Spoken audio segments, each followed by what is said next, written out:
Right, Joy. So I want to ask you a really important question here. And that is, why is it that so many SEOs seem to be failing when it comes to link building? Is there something we can point out? Is there a stack of really important reasons that are at the top of that pile? What are you seeing as you've been doing this research for the last 3 years? Yeah, so one of the biggest things that I've realized over the last 3 years is that a lot of efforts on link building are frankly wasted. So there's some truth to what the Googlers are saying. When you hear Googlers out there going, you're wasting your time, you're wasting your money, there is truth to that. We have clients all the time that'll send us link building reports, and I'll take a look at them and I'm like, yeah, like you are literally wasting your money. And I'm going to explain exactly how you can tell. There was one fundamental thing that I discovered in my 3-year journey that I feel like most link building doesn't even address. So I'm going to talk about that. So before I do that, I got to explain how Google's index works, because people might not know what I'm talking about when I talk about if something is indexed. So when you search on Google, you get a list of websites, you get a list of pages, right? Not everything is in Google's index. And that is really important to know. Just because you have a listing on a website, on a page on a website, does not mean that Google has indexed that page. And if it's not in Google's index, there is no SEO value that could be passed to your website for the most part. There's a small exception. We're going to get to that later in the video. So I'm going to explain by kind of giving you an illustration. Here is an example of a website that we used to use back in the day when citations were like the big thing with local SEO. So there's this site called CitySearch. And when you look at this graph that I've got open here in Ahrefs, you'll notice that the number of pages that they have ranking on Google is like dropping substantially. And this is a super important metric to look at. So the metric that I've actually highlighted in here is called organic pages. It's a metric that Ahrefs has. I haven't seen another tool that has something similar, but is a really good metric to look at when you're looking at a site that's like a directory or a content site where maybe you've posted an article, because it'll give you an idea of how the site as a whole is doing and how likely it is that your listing on that site is even going to be in Google's index. So you'll see with this particular site, there's a huge drop off. Like Google is not indexing these listings. And I'm going to kind of share an example or show you why. So Joy, just to confirm, what we're looking at here, this has nothing to do with traffic. We're not looking at traffic or anything like that. This is purely how many pages is Google aware of that exist on a particular website. And over time, it's not aware of less and less and less pages, which obviously is a problem. The pages are still there. Yeah, and I mean, Google's aware of them probably because you're telling Google to index them and rank them, but they're not ranking them. So yeah. Google's usually aware of them, but they're going, we don't want to index that. And this is a general thing that people have to understand about Google. Google doesn't want to index every page. They want to index information they already don't have a copy of, because it costs them time, it costs them money, it costs them resources to keep all these pages in their index.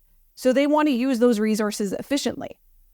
So when they're looking at CitySearch, let's just take a look at CitySearch. This is a results page on CitySearch.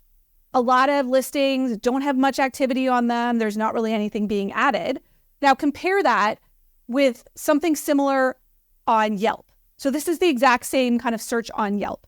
Yelp has users generating photos and adding photos of a listing. A lot more details filled out, like hours and reviews and things like that. So when both of these sites are literally giving Google the same kind of information, it's pretty clear which one Google's going to want to keep. And then they're going to go, hey, CitySearch has basically got kind of the same information as Yelp and several other sites. Why would we keep it in there? I'll share one more example. So this is a listing for a business on CitySearch. You'll see that some of the reviews on this listing are from like 2010. Like it's not very active. People are not actively using this site.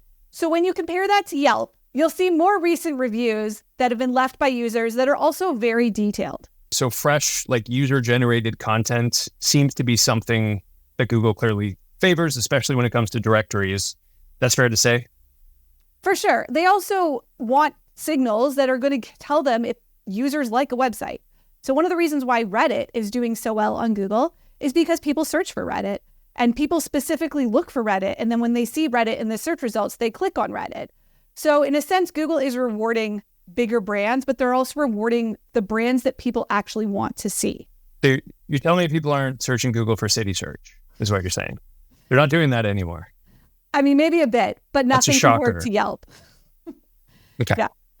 So how this relates to link building, just to tie it back, if you are submitting a profile on a site that is unlikely to get indexed because there's nothing really unique about that site and Google's not indexing a lot of their pages, a lot of the time what we will see is that the links or the pages that the links are on are not even in Google's index. And if that's the case, you're getting zero SEO benefit from it. So usually what I've been seeing on these reports that I'm getting from people is a long list of either profiles on directories or guest posts on websites. And when I go to the actual URL that is linking to my client, that page isn't in Google's index and the link is therefore worthless. So I have a sneaking suspicion that there are link builders, PR people in the industry who have been doing this for the better part of a decade, maybe more, that actually aren't still to this day thinking about indexing. And had a conversation with somebody recently who does link building full time.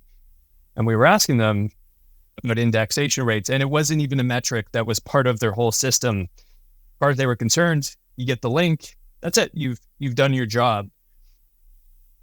Really important question. So if you're starting a link building campaign and you're prioritizing what things to look for in a site that you may want to go after to get a backlink, I assume this indexation check, looking to see how many pages over time they're losing or gaining, is that the number one first thing you're looking at to determine quality of the link, or is it near the top?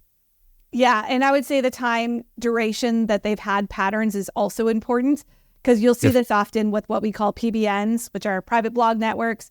People set up sites just to do SEO and just to link to themselves. They'll look great for a bit until they get hit by an algorithm update, and then you'll see their organic pages tank. I'm going to show examples of that later in this video. So in summary, if you're spending money on link building, make sure you check the pages that you're getting back from your SEO company and make sure that they're in Google's index. If they're not, there's a good chance you are wasting your money on link building.